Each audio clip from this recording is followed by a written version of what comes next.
करवावहै तेजस्विनावधीतमस्तु मा विद्विषावहै। ॐ शान्ति शान्ति शान्तिः। We'll begin with this poem, The Nightingale and Glow-worm. The Nightingale and Glow-worm. A nightingale that all day long had cheered the village with his song, nor yet at eve his note suspended, nor yet when eventide was ended, began to feel as well he might the keen demands of appetite. When looking eagerly around, he spied far off upon the ground a something shining in the dark, and knew the glowworm by his bark. So stooping down from hut on top, he thought to put him in his crop. The worm, aware of his intent, harangued him thus right eloquent. Did you admire my lamp, quoth he, as much as I your minstrelsy?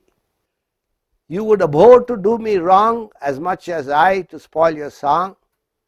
For 'twas the self-same power divine taught you to sing and me to shine, that you with music and I with light might beautify and cheer the night.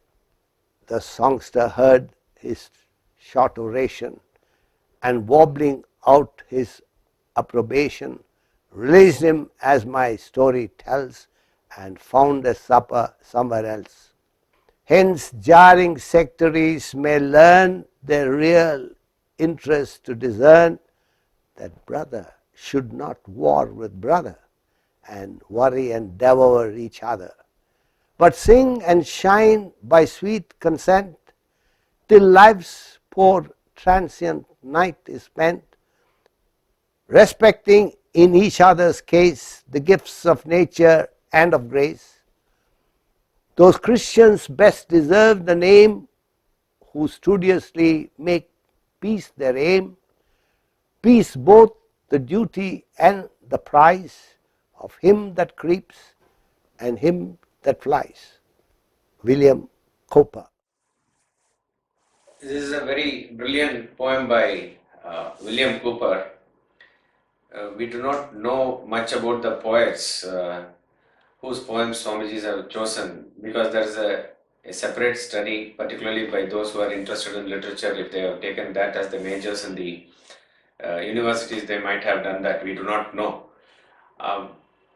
But in this poems book, we have almost only one poem by each poet, except we have Wordsworth, whose poem Daffodils and Ladomia. So there are two poems by Wordsworth. Shakespeare, a short portion from Hamlet, Polonius' advice to Hamlet is there, and Mark Antony's oration in the play of Julius Caesar is there. Apart from that, only William Cowper has two poems here, this one and the next one. And in both these poems, he gives a very beautiful, small, as though insignificant narrative in the beginning, and he derives a very deep message from that. Both in this and in the next we are going to see he is following the same pattern. He himself probably was deeply a religious person, but he did not confine, obviously, that's why he is a great poet like this, he did not confine himself to merely being a fanatic religious person, but he has expanded his vision to understand what the real meaning of religion is. We see him that he has even fought for abolition of slavery and various other practices during his time. So really a broad-minded person who underwent very many depression and other suffering in his life. So he even contemplated suicide a couple of times. He came out of it and he was able to contribute much to the English poetry. That is William Cowper. And in a way, this is an extension of what we covered in the last class, which is about the mountain and the squirrel, where in the last The squirrel says, talents differ, all is well and wisely put. If I cannot carry forests on my back, neither can you crack a nut. So each and everybody has a particular talent, and there is no need for us to feel inferiority or superiority complex is one of the essential messages of the last poem. In this poem, the narration or the story part of it is very simple, the narrative. There is a nightingale which is singing for a long time, and it is relaxing the villagers there with its song. And since it has been singing for a long time, now it is feeling hungry. So it looks around, and at a distance, based on the light or the spark there, it finds out that there is a glowworm. Glowworm is that small insect which has a spark around it, a light around it. So it comes swooping down near the worm to devour it, to eat it. The worm is aware of the intent of the nightingale. So immediately,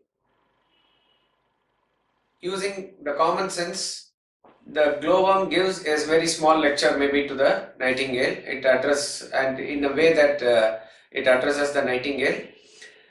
The nightingale gets convinced about whatever the glowworm is saying and does not eat the glowworm, and it goes some other way to find the supper. This is the story. But what the glowworm says is the essential message there, and that comes in the second half of the poem. So we'll just go through the poem again. A nightingale that all day long had cheered the village with a song, nor yet at eve his note suspended, even in the evening it did not stop, nor yet when the eventide was ended.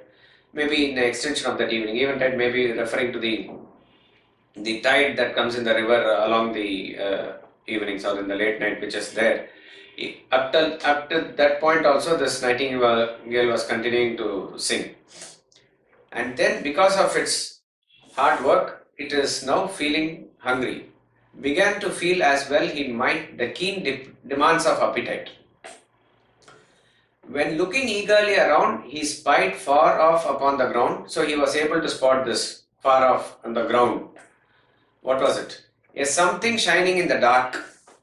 So something was shining in the dark, and knew the glowworm by its spark. Immediately it knew that it was the glowworm. And as you know, the birds eat insects. So stooping down from the hearth on the top, that the shrub that it was sitting, from that it came down. He thought to put him in his crop. He thought he should put him in his mouth to eat. The worm, aware of his intent, harangued him thus, right eloquent.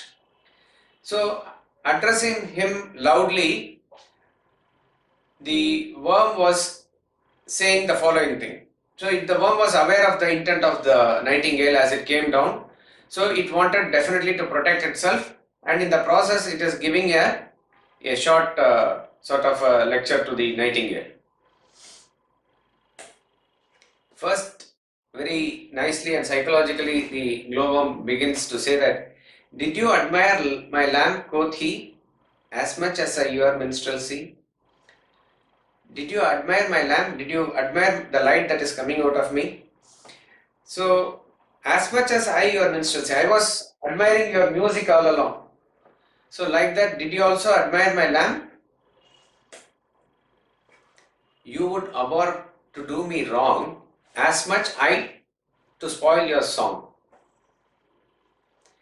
You will definitely not like to do something wrong to me, just as I would not like to spoil your song, isn't it?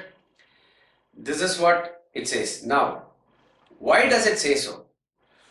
When will you not abhor to do something wrong to the other? When will you really admire other? See here it says, did you admire my lamp, quoth he, as much as I your minstrelsy? When will you admire others?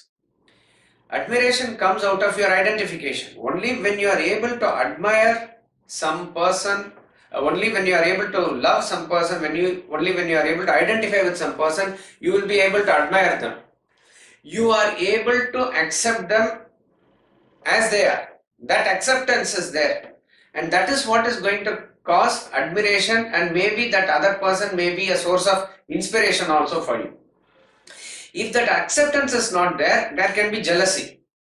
See, suppose if your neighbor is there and he has got a promotion or he has got his car, and you are not able to internally accept that he has maybe gone ahead in his corporate career or whatever it is. If you are not able to accept, that feeling can be a jealousy.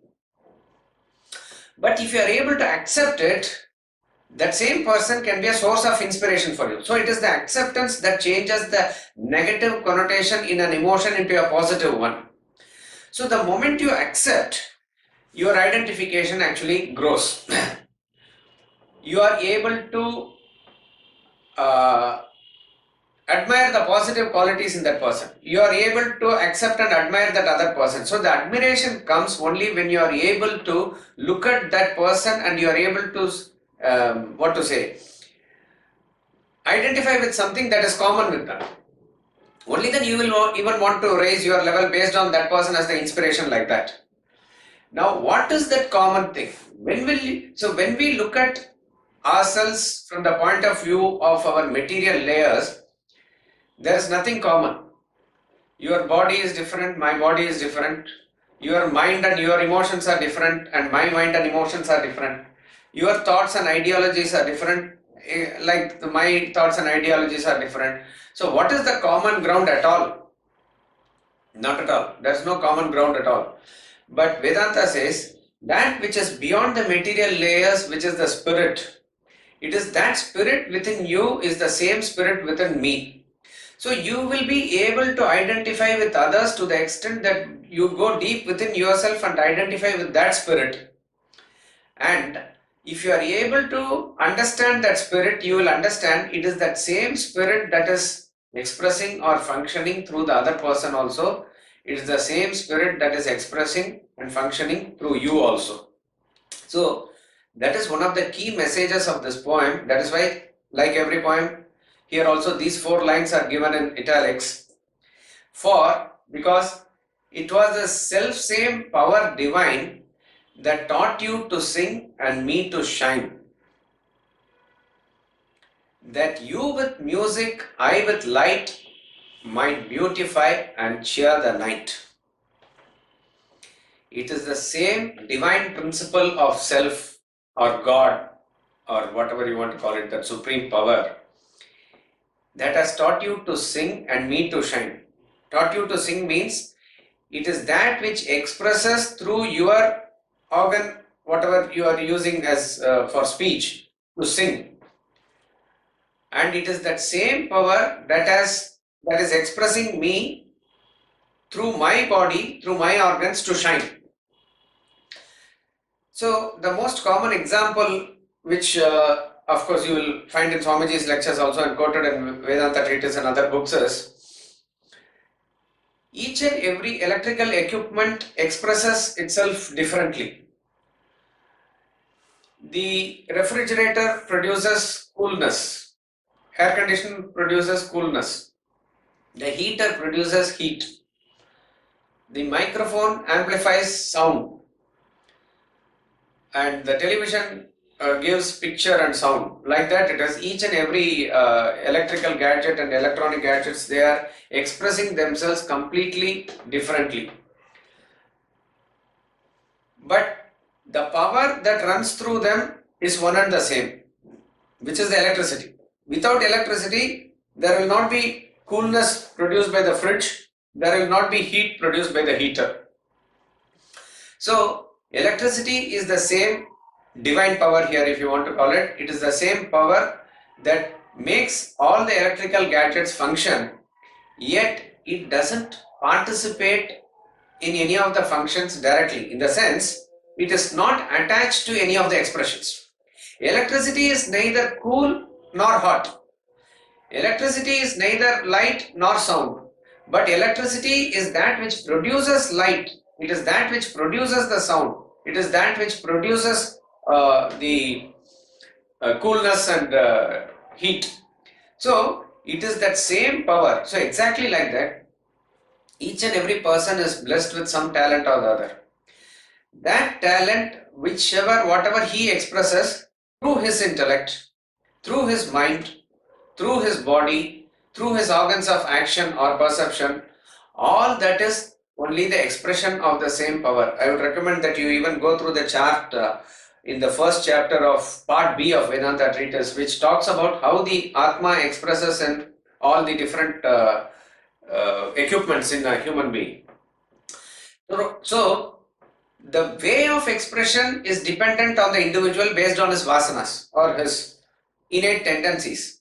And then when it finds its manifestation through the body, mind and intellect, it is the same self that becomes the perceiver through the senses, actor through the organs of action, feeler through the mind, thinker through the intellect, and the contemplator through the subtle intellect. So we are a hyphenated personality based on this.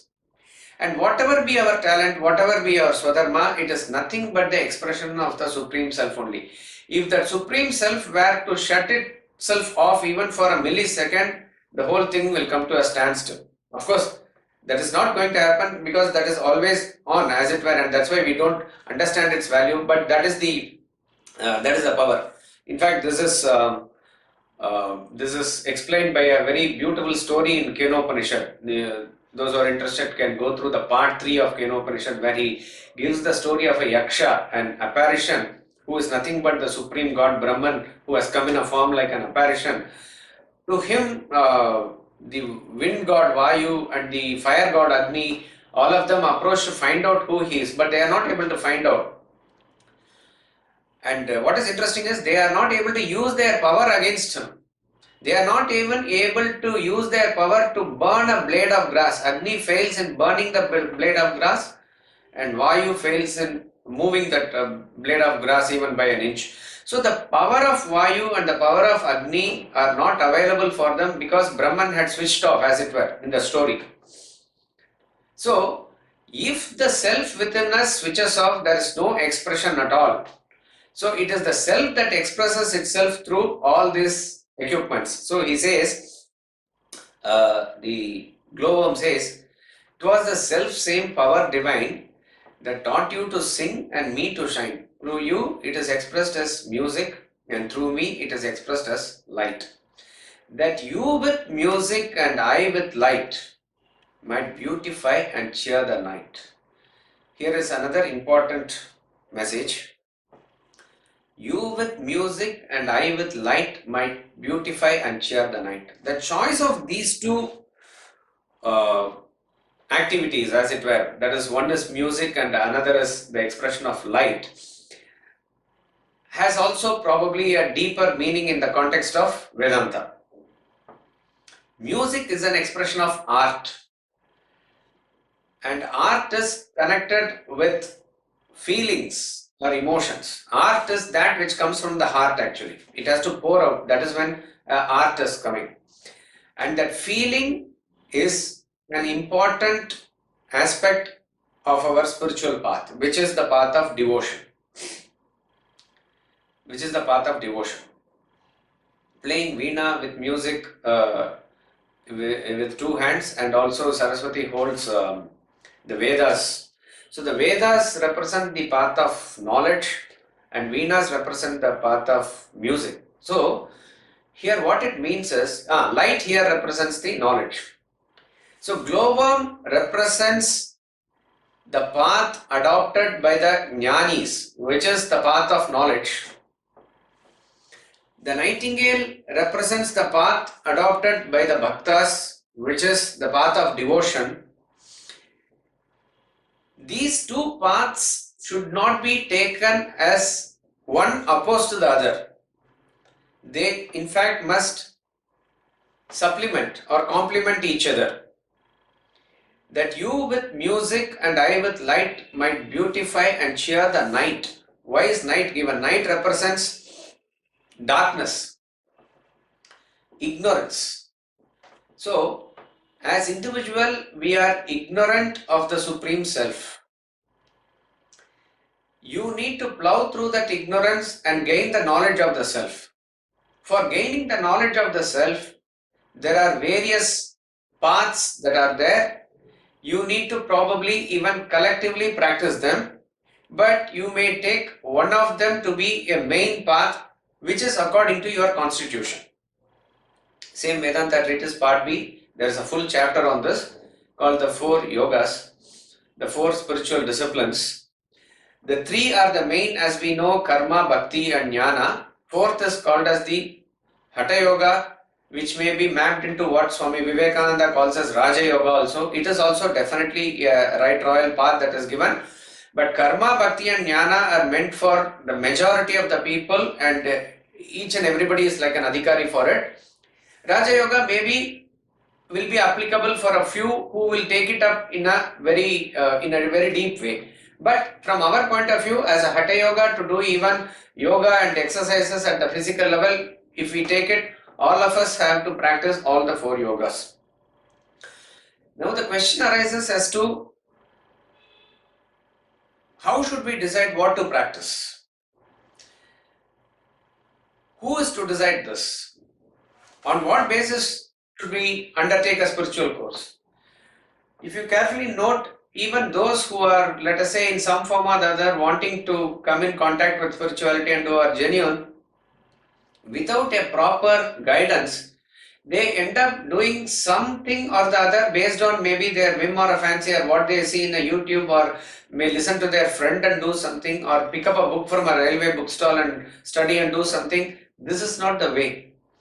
When we learn subjects, even worldly subjects like engineering or medicine, don't we go through a very disciplined course of study? You do not pick up some book and read and you say that you are a doctor and you are going to cure patient.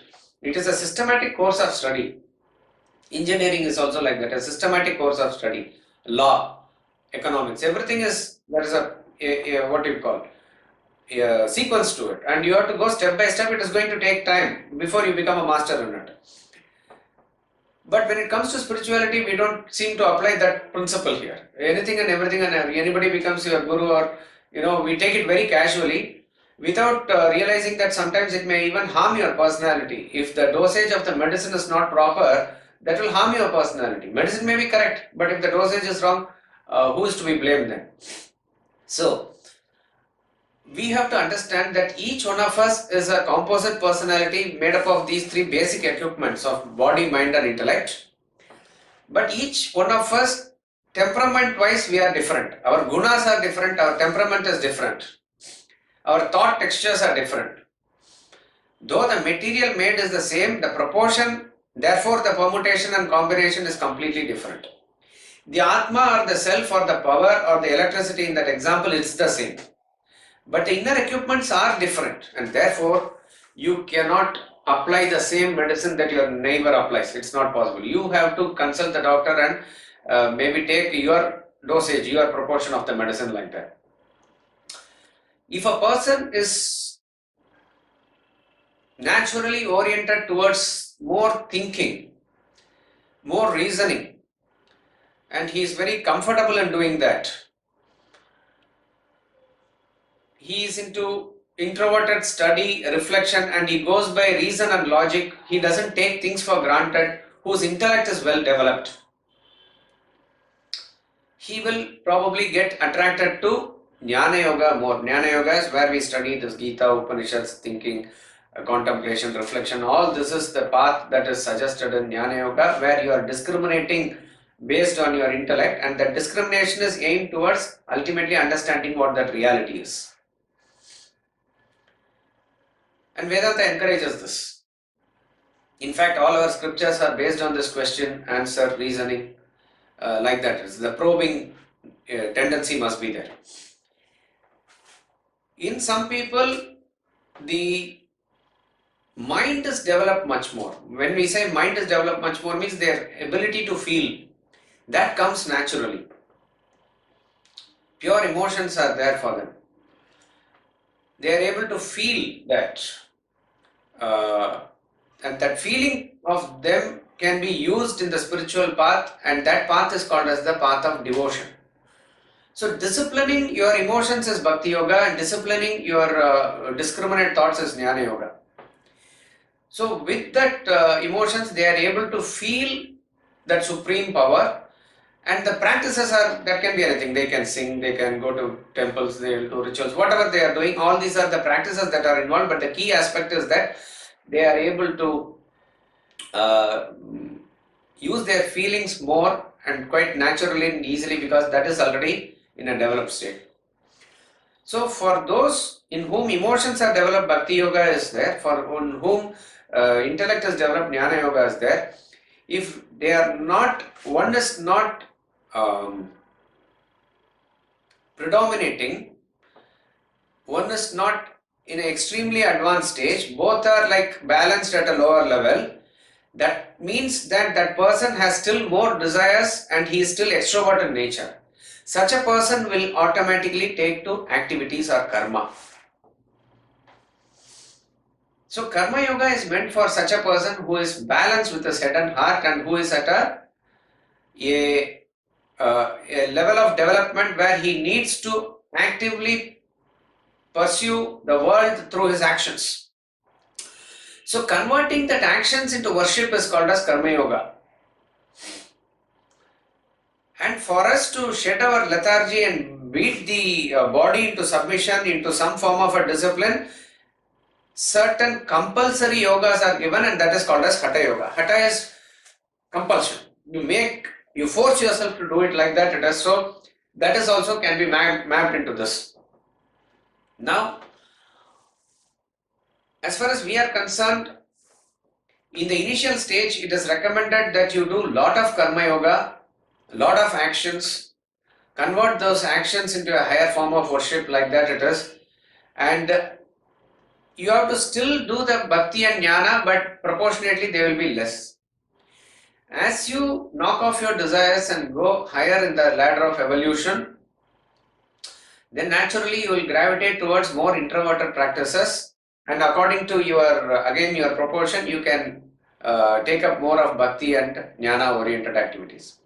So each and every person, how does he understand his personality and do that is, you see what comes to you naturally. That you will do more. For some people to read through and ask questions and attend class, that comes very naturally. For some, going to temple and kirtan, bhajan, puja, all those things comes naturally. For some, organizing lectures or doing this and helping others in various activities and doing social service, whatever, that type of active oriented person, to raise funds, to organize any activities or talks like that, they are prone to karma yoga, like that it is. But according to our constitution, since we are having all types of personalities, we have to adopt all the three spiritual practices. Only proportion will vary, that's all. That which is more natural to you, that you will obviously do more, but you cannot frustrate the other aspects of the personality. You have to do everything together. And that is what is the context here.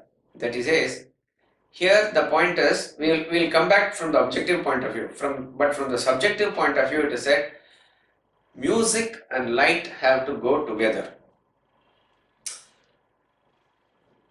Spiritual path is essentially the mysterious process by which the mind and intellect goes in search of the self, and ultimately they get lost in that inscrutable source which is the self. That is spiritual path. That is religion. In essence, religion and spirituality are the same. In essence, I am saying. Religion is also derived from the word re plus ligare, which is meaning to go back or get back. So all the efforts that you want to get back to that self is called as religion, yoga in Sanskrit. Spirituality means that which you do to get back to the spirit, that's all. You, as a human being, you can identify with matter or spirit. Matter is your body, mind and intellect, and spirit is the self. When you identify with matter and you become worldly or a material person. When you identify with spirit and go towards the spirit, you are a spiritual person. So essentially, spirituality and religion are the same. But when we use these two terms from a normal vocabulary point of view and practical usage point of view, we use spirituality as something to do with understanding the philosophy of that religion, understanding the meaning and tattva and essence, that is called as spirituality. And religion is to do with the spiritual practices that you do, religious practices that you do, like rituals and other things that are associated. So if you say that person is a religious person, that means he is doing all the rituals associated with that religion. He's a spiritual person means he's one who is into philosophy and thinking and contemplation, that type of a person. And nowadays it's also a fad to say that I'm spiritual but not religious. That will not really work. Actually, both have to go together. Both have to go together. Now, in that process of spiritual path, as you go deeper and deeper, you are using your inner equipments very effectively. And we saw these two things, that when you use your emotions more, that is bhakti. When you use your thinking, that is jnana yoga. Both these things have to be used together. Head and heart confluence must be there. Mere intellectual study without any feeling will lead you to arrogance. That I know many things. I know Gita, I know Upanishad, I know even Bible or Quran, various things. Like that, a sense of arrogance sets in that personality because he does not have that feeling to back the knowledge. And mere emotion without even an iota of understanding or the purpose behind it may lead to fanaticism. So both have to go together, and therefore there must be a confluence of head and heart. This also we dealt in detail when we studied the Kenopanishad. So both are required. That's why all the goddesses, they show this. We showed Saraswati's symbolism. In one hand she has the Japamala, which is for meditation, and with two hands she is playing Veena, and in one hand she has the Vedas. Vedas represent the path of knowledge. Veena represents the path of devotion. They have to be effectively combined to reach the meditation and ultimately the realization of the self. So here, from the subjective point of view, you have to combine the head and heart. That is the essential message. We'll see from objective point of view what he says. That you with music and I with light might beautify and cheer the night. So therefore, if you have to kill the ignorance in you, if you have to plow through the ignorance in you, you have to have these two together, head and heart together, both devotion and intellection together. The songster heard his short oration and wobbling out his approbation, released him as my story tells and found a supper somewhere else. So Nightingale heard this short oration of the glowworm, and it was, it was agreeing, and with the music it gave its approval and released the glowworm and flew somewhere else. So he's just ending the story like that. Now he goes on to the essential message that he wants to convey in this poem. Hence, jarring sectaries may learn their real interest to discern. Jarring means the clashing sectaries, all the sects, all the divisions and demarcations that we have in each and every religion. In each and every religion. See, all the religions, when they are talking about unity and this and that, but in practice, what do we see is that we have divided ourselves into so many sects, so many compartments. And what he says is that where is their real interest? The real interest is to discern. Discern means to think, to discriminate, to judge. So, the real purpose of the religion is to understand and seek the truth. So, we cannot be satisfied at being mere believers in a God. We need to seek that God, seek the truth and realize it for ourselves. And that will come only when there is a real interest to discern. We are given this faculty of intellect as an exclusive property for human beings. It is not for, just to keep it like a showcase thing. You have to use it, And how does that usage of intellect comes? We'll come back to that. That brother should not war with brother and worry and devour each other. What is actually happening? The whole idea of spirituality and religious people is to bring about harmony. The aim of religion is to serve people, is to bring about harmony and peace. But history has revealed that all the wars are fought in the name of religion. Maximum damage has been caused to humanity, maximum deaths have happened only in the name of religion. Let us not shy away from that basic truth. Probably then we are even forced to go to some extent to say that leave me, I don't want any religion, let there be peace. To that extent, wherever there is religion, there seems to be fight. To that extent, humanity has gone through the phase, and it still continues. It still continues. That brother should not war with brother and worry and devour each other, but sing and shine by sweet consent till life's poor transient night is spent. Till you get to the light of self-realization, you have to sing and shine by sweet consent. You have to help each other, complement and supplement each other. Sing and shine together means that you have to use the faculties of intellect, mind, the intellection and devotion for this purpose. But that is not what it is used for. Even as some people, they form sects, they form a guru. See, a person who has got his path and he is comfortable in his journey, he is following the Bhakti Yoga, he is saying Lord's name and he is not into various other things, you leave him to him. It is his relation with God and he is doing whatever he is doing. No. What are you doing? What you are doing is wrong, and you are nobody to enter into his life and tell him what he should do or he should not do. Similarly, what is the use of all this Vedanta and this? It's only confusing. It will only make your head go in a chakra. Just surrender to the Lord. Just say Lord's name. Otherwise, you are wasting your time. If some people or some guru or some sect is going to say like that, even that is not correct. You have to, as I said, combine and use the yoga according to your proportion and leave each and everybody to do that only, because ultimately everybody is trying to find out peace through this process.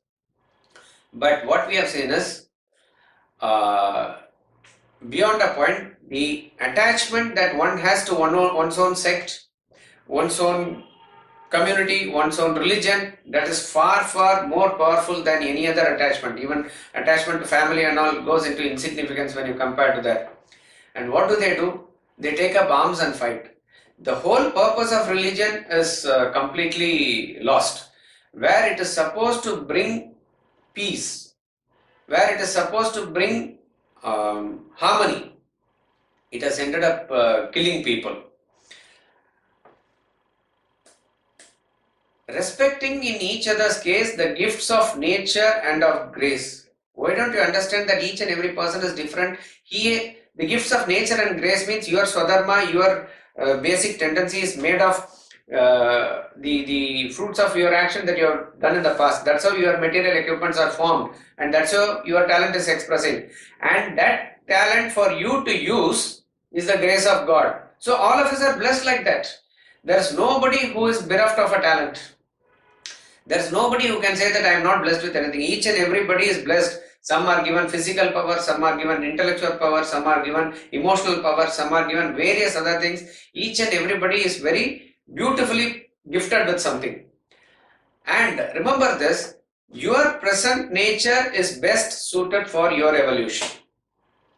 What has been provided for you is the best method for you to adopt and go in the path of evolution. And that is what you need to respect in yourself, and you need to respect in others also. Those Christians best deserve the name who studiously make peace their aim. Here those Christians means those people who are really the religious people. It applies to Islamists also, it applies to Hindus also, it applies to everybody also. That means you cannot be a Christian just because you are a member of a particular church. Of course, for the sake of signing a government paper or whatever it is, you may call yourself which faith you belong to, Christian, I am a Hindu, I am a Buddhist, all these things you can say.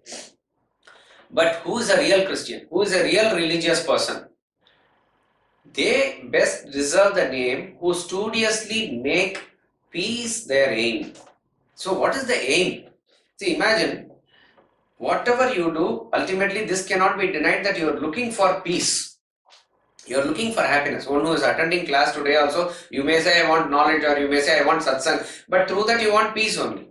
Some may pursue not come to class, they may go to movie, they are also wanting peace only, they are wanting happiness only. Somebody goes to temple, he wants happiness only. So happiness is something that is very universal. That pursuit of happiness is universal.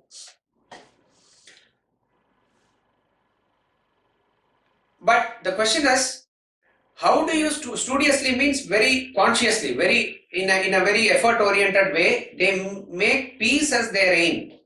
So the aim of religion is to ultimately find that ultimate peace, and that ultimate peace is there within you in the form of the Supreme Self. And that is why he said earlier, hence the jarring sectaries may learn their real interest is to discern. Even from the practical point of view, okay, let us see the last two lines, then it will make sense. Those Christians best deserve the name who studiously make peace their aim. Peace both the duty and the price of him that creeps and him that flies. Peace both duty and the price. That means both the path and the goal is peace. Only when you are acting out of peace, only when you make being peaceful as a process, can you reach that ultimate state of supreme peace also. So, coming back to this sentence where he says, their real interest is to discern. How do we get this peace from a relative point of view? Recently concluded Gita lectures by Sunandaji, which is the portion of Sthita Prajna, gives a brilliant formula for this. We may not be able to go through that in detail, but I would recommend that you go through the verses 64-65, which culminates in the conclusion given in 66. This gives a brilliant formula. 64 talks about self-control, and in self-control ultimately he says that self-control is the control of the intellect over the mind and the senses. That is essentially the self-control. When you do that self-control, he says prasadam adhigacchati. Prasadam here means prasad, which is the peace. He gets peace. Raga dvesha viyuktaistu vishayan indriyasharan atma vashyai videyatma prasadam adhigacchati. It is that person who is practicing self-control, he is getting peace. So for getting peace, you have to develop your intellect. With your intellect, you are able, there are two types of self-control that's being talked here, which we have covered in detail before, but I am just saying, you don't start a new action with your likes and dislikes. You control the mind with your intellect and do the activities based on your obligation. That is one. Secondly, you don't allow these actions to create fresh likes and dislikes. You are able to end perception with perception. So in both cases, what is helping you get that peace when your mind is calm is the intellect. So peace is nothing but cessation of agitation of the mind or controlling of the mind. That is what is going to give you peace. And in the next verse he says, prasade, in that peace, prasade sarvadukkanam hanirasyopa prasanna chetaso hyashu buddhi paryavatishtate. In that peace, what happens is all your sorrows are gone. And then your intellect becomes steady and it pops up. So these two verses give a very brilliant analysis and a formula saying that it is the intellect which promotes the peace and it is the peace which promotes the intellect. Prasade, in that peace, all your sorrows are gone and then your intellect pops up. See, this is even experimentable by you in your own experience. You try to keep your mind calm, even do not speak and just be conscious of your thought and be calm. At that point of time, you will understand that certain creative thoughts come out of you. So when you are even able to experiment it for a short while and find out, imagine what will not come out of you if you make your mind absolutely peaceful as far as possible. So peace promotes intellect, intellect promotes peace, and that is why he says you have to approach religion with this aim of ultimately finding that eternal peace. Hence the jarring sectaries may learn that their real interest is to discern. At the ABC level, at the LKG level, certain do's and don'ts are given. That is what religion is saying and it's doing. See, uh, all the religions, the methodologies may different and everything, but they all talk about something like salvation, right? Uh, that may be eternal heaven in some religion, that may be Jannat in some religion, that can be Kaivalya that we say, or Apavarga state, or the self-realization, or Vaikunta or Kailasha that you go, all that you, whatever be it, and it may be whatever you conceive of the ultimate may be slightly different also, that is fine.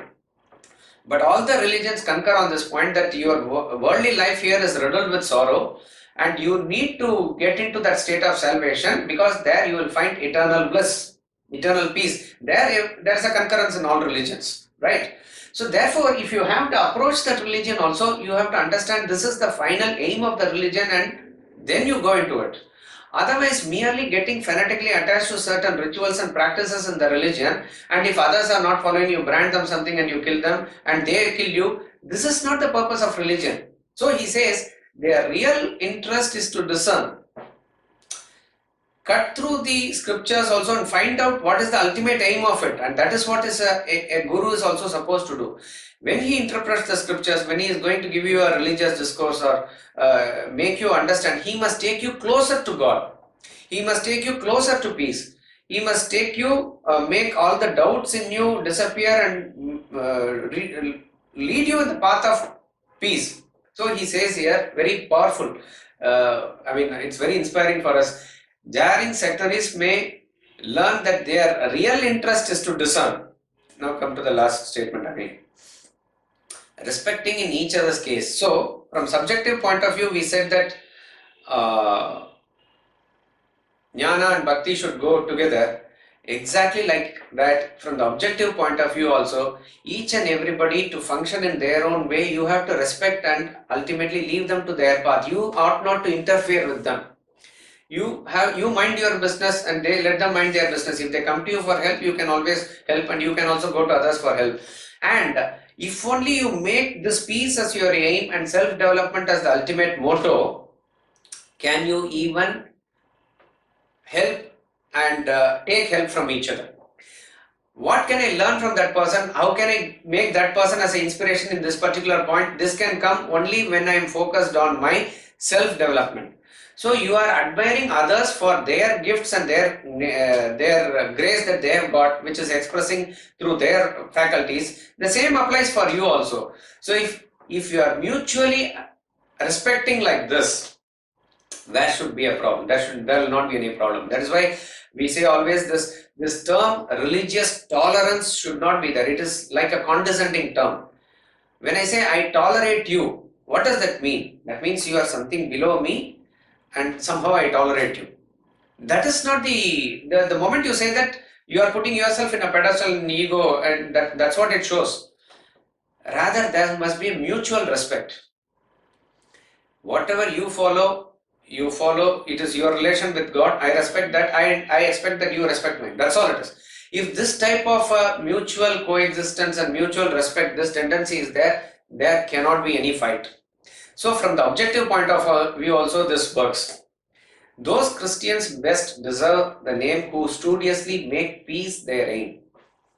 So he is a religious person, particularly this applies to all the organized religions where there is a pulpit, there is an institution, there is a head. It is their duty, it is their responsibility, because their word is taken by the masses. And what must be their aim? Their aim must be this: who studiously make peace their aim. That must be, and they must understand that peace is ultimately achieved by going within yourself. And that is why even here also, those who have heard Swamiji, though the Vedanta that we study and we practice, it is technically called as Advaita Vedanta. It is in the parampara of Adi Shankaracharya. We study the Gita from that point of view. Bhajagovindam, Atmabodha, these are texts authored by Adi Shankaracharya, and that is what it is. Because even in Vedanta, using the same scriptures and other things, there are other schools of thought also, right? There is Vishishtadvaita, there is Dvaita, there is Bheda, Veda, so many sects are there. And not to talk of other Siddhantas, also Shaiva Siddhanta, various things are there.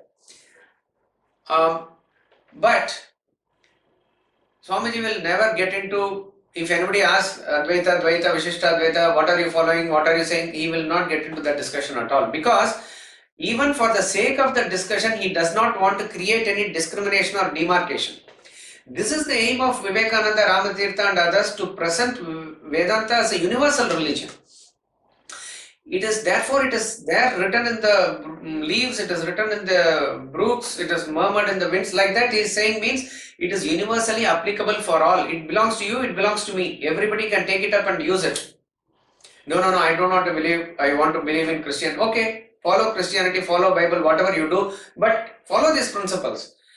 Your real interest is to discern. So if you take up that statement that kingdom of heaven is within you, you try to understand what it means to, what it means. Then that will lead you to that same truth only. So only such people can be termed as really religious people. Those Christians best deserve the name who studiously make peace their aim.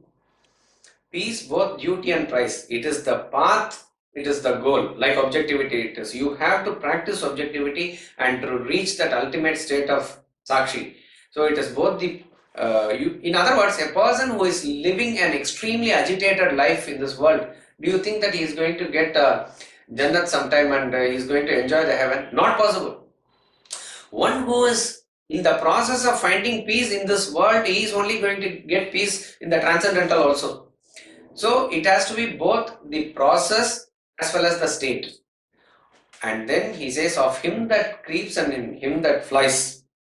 So from the point of view of objective community, there must be peace of all sectarians coming together. There must be, each and every person has something to contribute for the others. So there must be a harmonious coexistence of all religions. Hindus, Muslims, Christians, Sikhs, Buddhists, Parsi, Jain, all have to live together in this harmony. And that harmony can come only when you understand this core tattva, which is to find out that peace within. And that peace within, which is connecting to the self within you, it is the same in all. It's a brilliant poem by William Cowper. We'll just hear Swamiji's commentary. The nightingale sings, the glowworm shines. Together they brighten the darkness of the night. But one night a nightingale spotted a glowworm and swooped to consume it. The glowworm, aware of its intent, appealed to the nightingale not to devour it. Instead, to join him in entertaining the night, you with music and I with light. Cowper draws the parallel to life in this world. Humanity is steeped in the darkness of ignorance. Various persons and factions try to entertain the dark passage of human life. Some with music, symbolizing the path of devotion, bhakti. Others with light, the path of knowledge, jnana. Thus have several religions sprung to enlighten human beings. The different approaches become necessary to cater to the variety of human personalities. There is no need to antagonize or quarrel with each other.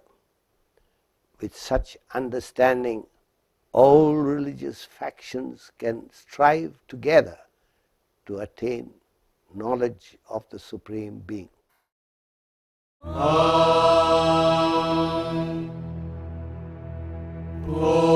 Purnamada Purnamidam Purnat Purnamudachyate Purnasya Purnamadaya Purnamevavashishyate Om शान्तिः